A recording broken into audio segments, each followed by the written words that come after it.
ஜாம்பவான் நேயர்களுக்கு வணக்கம். நான் உங்கள் கார்த்திக் ராஜா.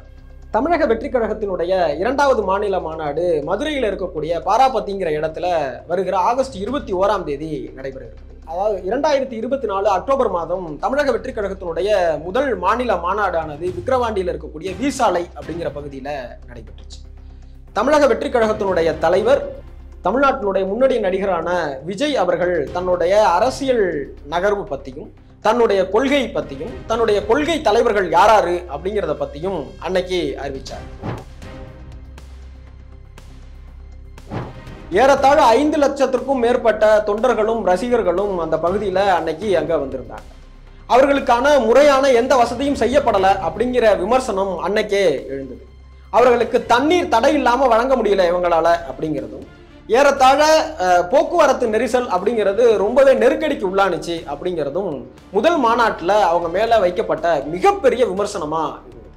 இதற்கு இடையில ஆகஸ்ட் மாதம் 25ஆம் தேதி 2வது மாநில மாநாடானது மதுரையில் நடக்கும் அப்படின்னு தமிழக வெற்றிக் கழகத்தினுடைய சார்பாக அறிவிச்சிருந்தாங்க.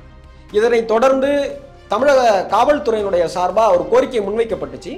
ஆகஸ்ட் 18ஆம் தேதியிலிருந்து 22ஆம் தேதிக்குள்ளார உங்களுடைய மாநாடை நீங்கள் மாற்றி வச்சுக்கிட்டீங்க அப்படின்னா பாதுகாப்பு வழங்குவதற்கு ரொம்ப வசதியாக இருக்கும் அப்படிங்கிற கோரிக்கையை முன் வச்சிருந்தாங்க. அவங்களுடைய கோரிக்கையை ஏற்றுக்கிட்டு ஆகஸ்ட் 21ஆம் தேதி அவங்களுடைய மாநில மாநாடு 2வது மாநில மாநாடு நடைபெறும் அப்படின்னு தமிழக வெற்றிக் கழகத்தினுடைய தலைவர் திரு விஜய் அவர்கள் அறிவிச்சிருந்தாங்க. அவங்களுடைய முதல் மாநில மாநாட்டில் ஏற்பட்ட எல்லா சிக்கல்களையும் இந்த 2வது மாநாட்டில் தவிர்க்கணும் அப்படிங்கிறதுக்காக முதல் மாநில மாநாடு நடந்தப்போ கூட்ட நெரிசல் அதிகமாக இருந்தது, அந்த சாலை வசதிகள் ரொம்ப குறுகியதாக இருந்தது அப்படின்னு தெரிய வந்தது. அப்படிங்கிறதுனால இந்த 2வது மாநில மாநாடு ரொம்ப விசாலமான இடத்தை தேர்வு செய்து ஏறத்தாழ 500 ஏக்கர் பரப்பளவு உள்ள ஒரு இடத்தை தேர்வு செய்து அவங்களோட 2வது மாநாட்டை ஏற்படுத்தியிருக்கிறாங்க. முதல் மாநாட்டில் தண்ணீர் கூட தொண்டர்களுக்கு முழுமையாக வழங்க முடியல அப்படிங்கிற விமர்சனம் இருந்தது.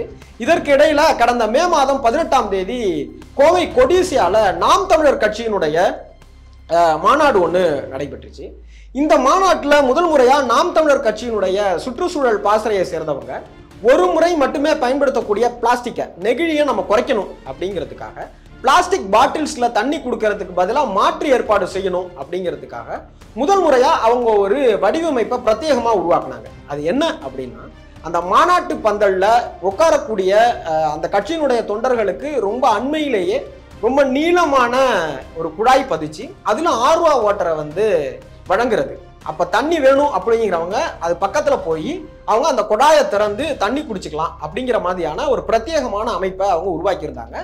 அந்த அமைப்புல 40,000 லிட்டர் வரைக்கும் தண்ணியை சேமிக்கக்கூடிய அளவுல அவங்க அந்த ஏற்பாடு செஞ்சுக்கிட்டு இருந்தாங்க.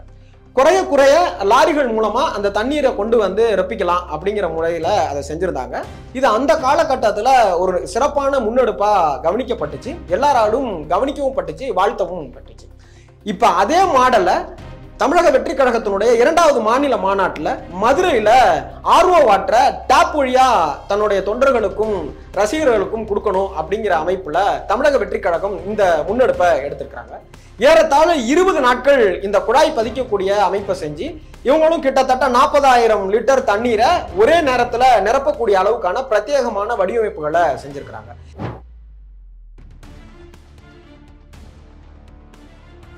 இது மட்டும் இல்லாம மக்களினுடைய முதல்வர் வேட்பாளர் திரு விஜய் அப்படிங்கிற ஸ்டிக்கர் ஒட்டுன தண்ணீர் பாட்டில்களையும் 5 லட்சம் பாட்டில்கள் வழங்குறதுக்கும் தயாரா இருக்கிறாங்க. முதல் மாநாட்டில் தண்ணீர் பற்றாக்குறை இருந்தது அப்படிங்கிற விமர்சனம் இருந்தது. அதை தவிர்க்கும் விதமா தங்கு தடை இல்லாம தண்ணீர் வழங்கக்கூடிய ஏற்பாட்டையும் இவங்க செஞ்சிருக்காங்க.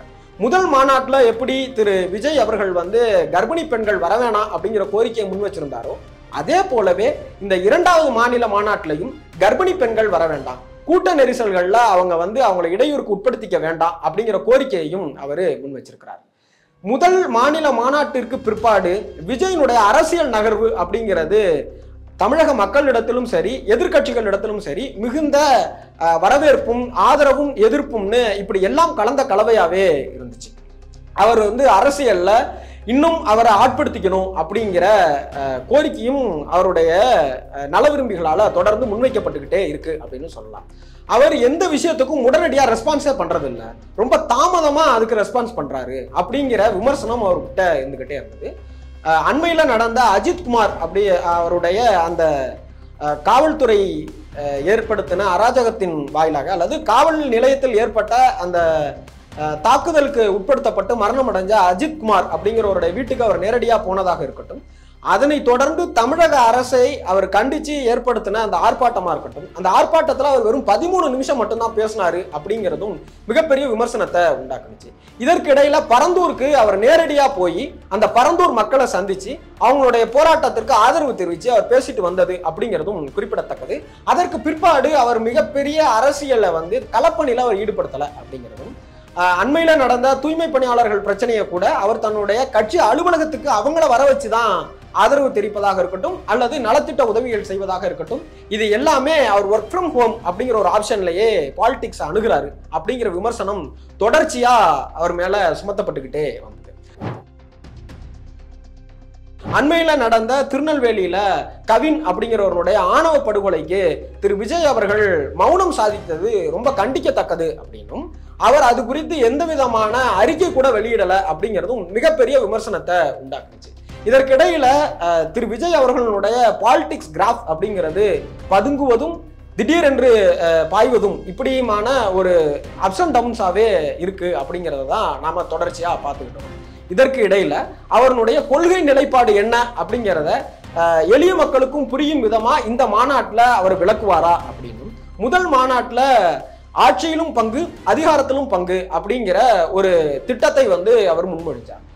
இதனை ஏற்று வேற எந்த பெரிய கட்சிகளும் அவருடைய கூட்டணிக்கு வரத்துக்கு தயாரானாங்களா இல்லையா அப்படிங்கிறது பொதுவான பொதுத்தளத்தில் எந்த பெரிய கட்சியும் அந்த கோரிக்கையை ஏற்றுக்கொண்டு அவரோட கூட்டணி செல்வதற்கு தயாராக இல்லை அப்படிங்கிறது தான் கடந்த மாதங்கள்ல நமக்கு தெரிய வருகிற செய்தியா இருக்கு. இதற்கு இடையில பாஜகவினுடைய தலைமையா இருக்கட்டும், தமிழக தலைமையா இருக்கட்டும் அல்லது தமிழ்நாட்டினுடைய அஇஅதிமுகவினுடைய பொதுச் செயலாளர் திரு எடப்பாடி கே பழனிசாமி அவர்களா இருக்கட்டும், அவங்க திராவிட முன்னேற்ற கழக அரசை வீழ்த்தணும் அப்படிங்கிறதுக்காக எல்லாரும் நாம ஓரணியில இணையணும், அதனால நீங்களும் எங்க கூட்டணிக்கு வரணும் அப்படின்னு தமிழக வெற்றி கழகத்தினரிடையே நேரடியாகவும் மறைமுகமாகவும் அவங்களுடைய ஆசையை தொடர்ச்சியா செய்திகள் வாயிலாகவும் தெரிவிச்சிருந்தாங்க.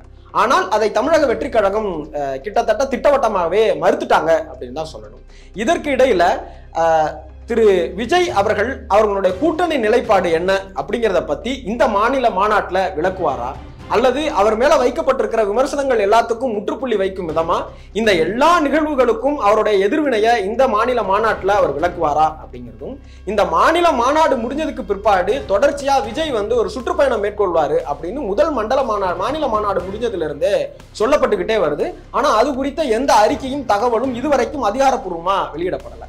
ஒருவேளை இந்த இரண்டாவது மாநில மாநாடு முடிஞ்சதுக்கு பிற்பாடு விஜய் தமிழ்நாடு முழுக்க தீவிர சுற்றுப்பயணம் மேற்கொள்வாரா இல்லையா அல்லது அவருடைய அரசியல் நகர்வு என்ன அப்படிங்கிறத இந்த மாநில மாநாட்டில் விளக்குவாரா இல்லையா, அவருடைய எதிர்கால செயல் திட்டம், அதாவது அவர் 26ல் நான் முதலமைச்சர் ஆயிட்டேன் அப்படின்னா என்னுடைய செயல் திட்டம் என்ன அப்படிங்கிறத இந்த மாநில மாநாட்டில் விளக்குவாரா மாட்டாரா அப்படின்னு இப்படி அவர் அன்னைக்கு என்ன பேச போறாரு என்ன சொல்ல போறாரு அப்படிங்கிறது தமிழக கட்சியை சார்ந்தவர்களுக்கும் தமிழ்நாட்டில் உள்ள பொதுமக்களுக்கும் தமிழக வெற்றி கழகத்தை சேர்ந்த தொண்டர்களுக்கும் விஜயனுடைய ரசிகர்களுக்கும் பெரிய ஆர்வத்தையும் உந்துதலையும் உருவாக்கி இருக்கு. இது எல்லாத்தையும் விஜய் எப்படி கையாள போகிறார் அப்படிங்கிறது 21ஆம் தேதி 4 மணிக்கு தொடங்க இருக்கிற மாநாடு 8 மணி வரைக்கும் நடைபெறும் அப்படின்னு தமிழக வெற்றி கழகத்தினுடைய சார்பா அறிவிச்சிருக்கிறாங்க.